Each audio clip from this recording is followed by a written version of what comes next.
सजीली चुनरिया, मेहंदी की रंगीले बूटे, सपनों की सजीली चुनरिया, मेहंदी की रंगीले बूटे, तेरे प्यार बिना सब झूठे, तेरे प्यार बिना सब झूठे। पाँव की छनकती झांझर, हाथों की ठनकती कंगन, ओ तेरा रास्ता देखे साजन, तेरा रास्ता देखे साजन। मेरी बाहों में हर पल बहारों के मौसम है, बूंद ना बादल कोई फिर क्यों आँखें नम है। तेरे सिंदूर की लाली अब नहीं मिटने वाली, कह रही हर धड़कन सात जन्मों तक साजन। बनूं मैं तेरी दुल्हन, बनूं मैं तेरी दुल्हन, बनूं मैं तेरी दुल्हन, बनूं मैं तेरी दुल्हन। पहचाना नहीं? नहीं। नकचड़ी बिल्ली। करण भैया।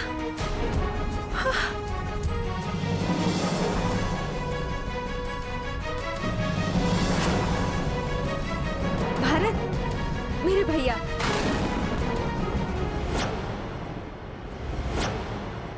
यह है भारत और यह है उसकी पत्नी अदिति।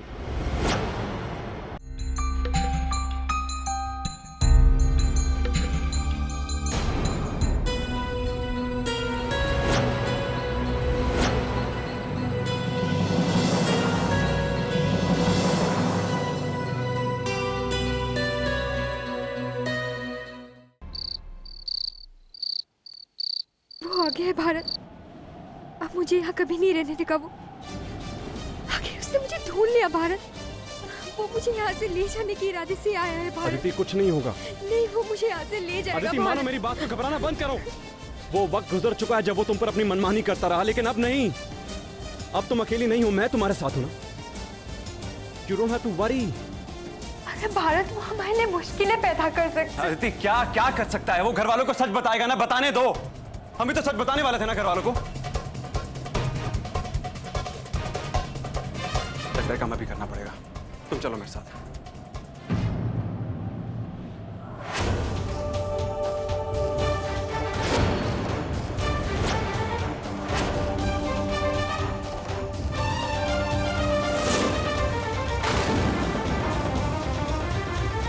तुम दोनों मुझे इस तरह शक की निगाहों से मत देखो।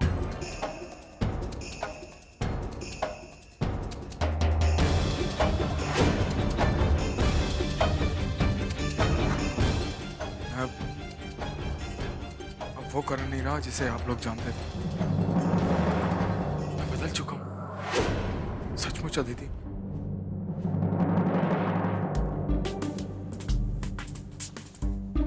मुझे तो एहसास ही नहीं था कि तुम दोनों मुझे यहां मिलोगे। मैं तो यहां अपनी बहन से मिलने आया था, दिव्या से। पूरी दुनिया में अब और कोई भी नहीं है जिसे मैं अपना कह सकता हूं।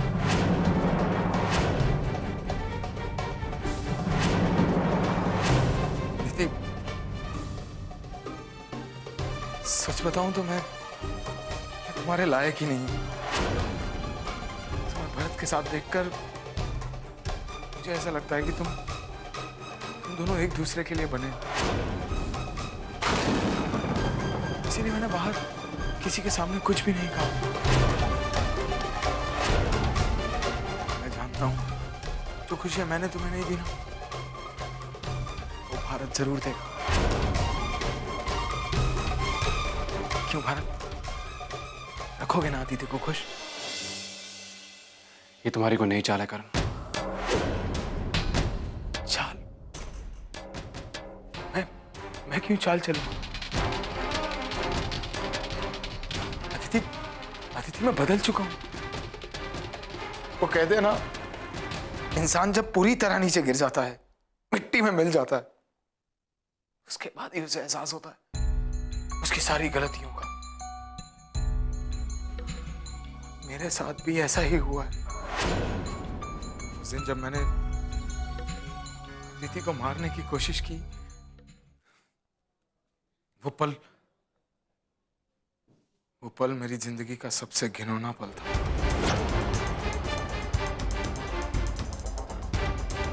उस एक पल की बदौलत मुझे एहसास हुआ कि मेरे अंदर कोई शैतान छुपा। और यकीन मानो भारत, मैंने उस शैतान को उसी दिन मार दिया। मेरी एक ही दुआ है कि तुम दोनों साथ खुश रहो। मैं कभी भी तुम दोनों के बीच में नहीं आऊं। मैं वादा करता हूं कि बहुत जल्द तुम दोनों की जिंदगी से बहुत दूर चला जाऊंगा।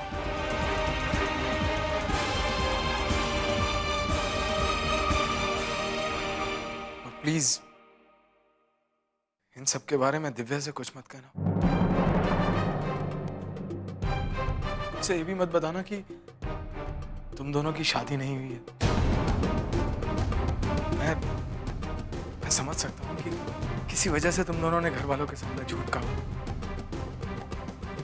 लेकिन अब उन्हें ये सच्चाई बताकर दुख क्यों देना है भारत? मैं खुद तुम दोनों के सामने कहता हूँ कि अब मेरा और अदिति का कोई रिश्ता नहीं है। हमारी शादी टूट चुकी है। मैं सिर्फ इतना चाहता हूं कि अब तुम दोनों साथ रहो। God bless you.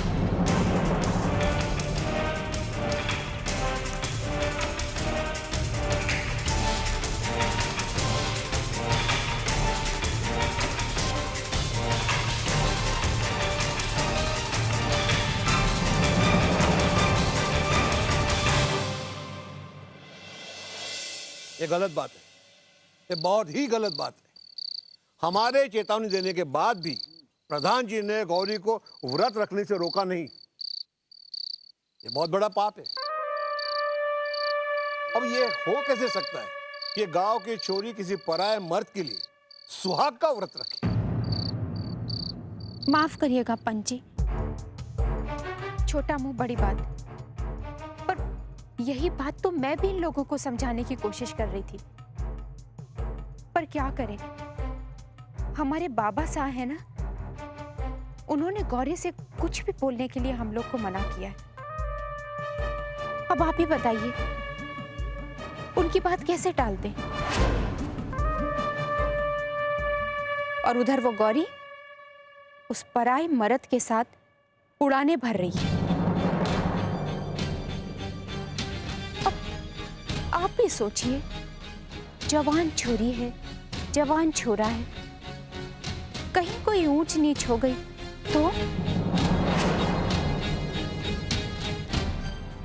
अपने गांव की कितनी इज्जत रह जाएगी। सही बात है सरपंच जी, प्रधान जी की बहू ठीक कह रही है। सरपंच जी, इस बार हमें प्रधान जी से थोड़ा कड़े शब्दों में बात करनी पड़ेगी। बातों से कुछ नहीं होने वाला है, अब तो कोई ठोस कदम उठाना पड़ेगा।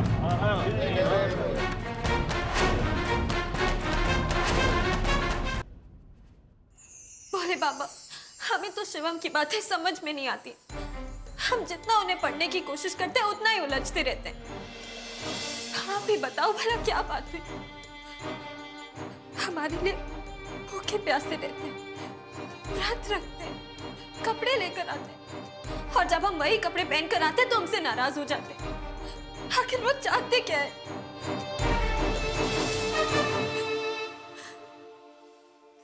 गौरी,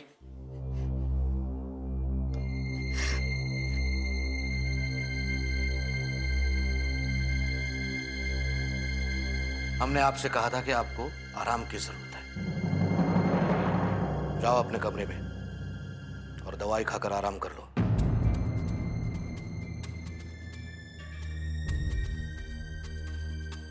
गौरी,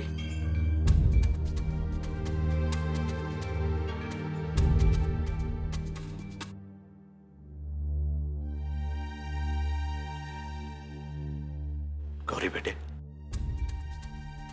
हमने तुम्हें डांटा, तुम्हें बुरा लगा? बाबा साहब, आपकी किसी भी बात का हमें कभी बुरा लग सकता है।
बाखुदा तुम ही हो हर जगह, तुम ही हो। हाँ मैं देखूं जहाँ जब उस जगह तुम ही हो। ये जहाँ तुम ही हो, वो जहाँ तुम ही हो। इस ज़मीं से फलक के दरमियाँ तुम ही हो, तुम ही हो बेशुबा, तुम ही हो, तुम ही हो मुझ में हाँ, तुम ही हो, तुम ही हो।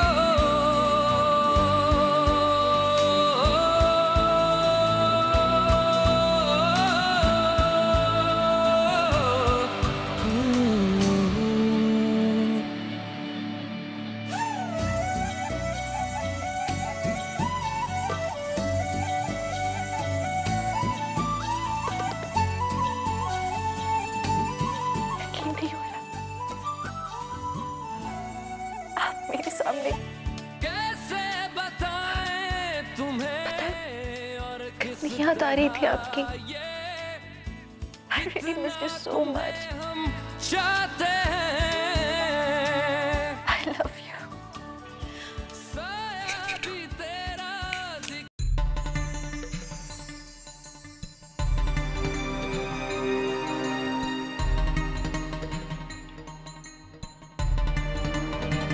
दिव्या,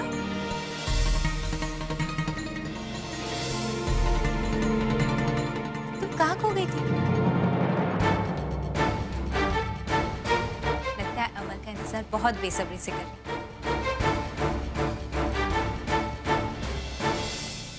एक बार हुआ, दो बार हुआ, कितनी बार समझाएंगे हम? हमारे घर में दो बेटियां हैं। प्रधान जी, ये कैसा शोर है? पता नहीं, ये लोग तो हमारी तरफ ही आ रहे हैं। क्या बात होगी? चलिए फैसला करना ही है हमें। अरे ये ऐसे थोड़ी होता है। बिल्कुल ऐसा नहीं चलेगा यहाँ पे। एक बार, दो बार, कितनी बार समझा चुके हैं हम।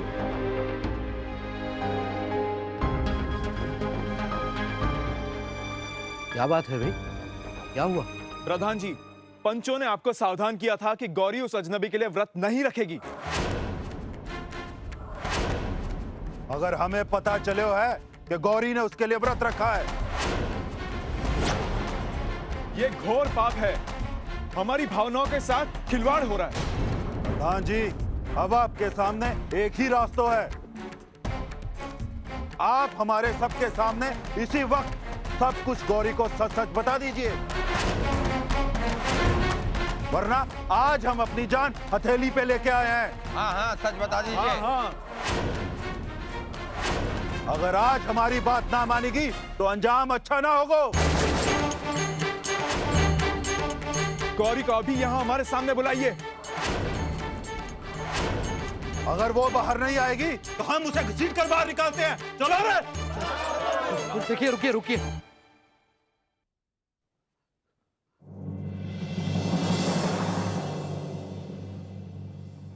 हम आपके सामने हाथ जोड़ते हैं, हमारी लाड़ो को बख्शिए। हम जानते हैं कि हमें उसे सब सच बता देना चाहिए, मगर उसका कोई सही वक्त तो है। हमें कुछ और दिनों की मोहलत दे दीजिए।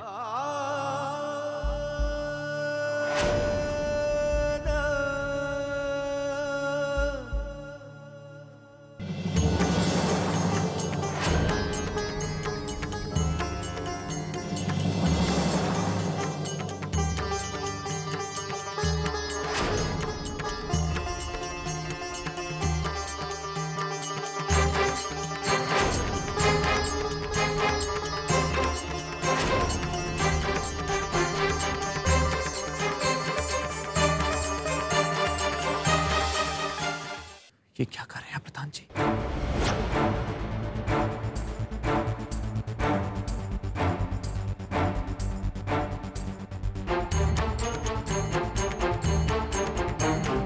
इधर आइए हमारे साथ।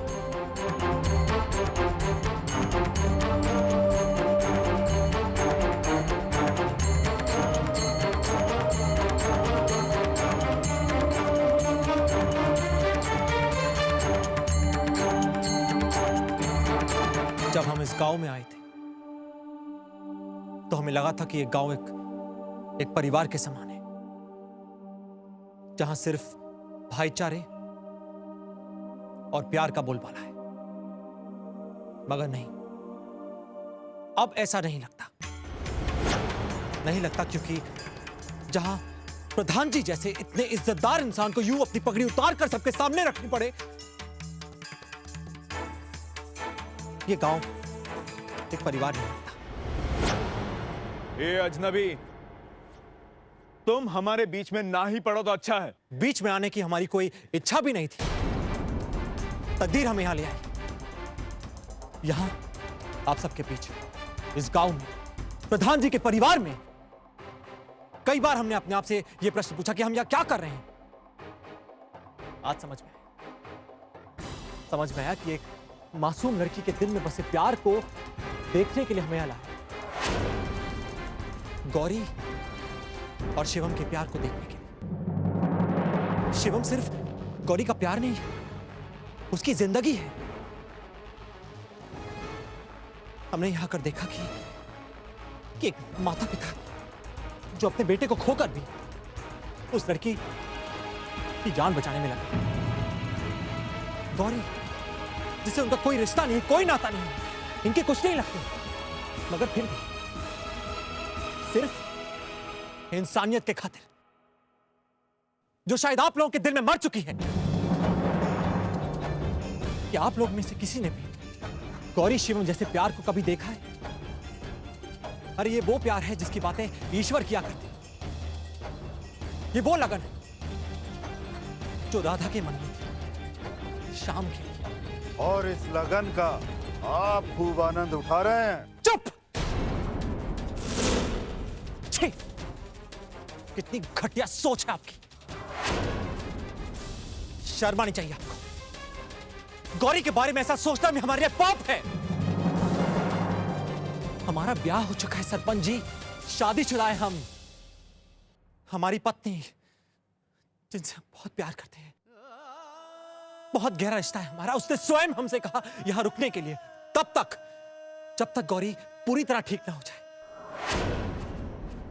गौरी हमसे प्रेम नहीं करती और ना ही हम गौरी से प्रेम करते। गौरी प्रेम करती है तो सिर्फ शिवम से।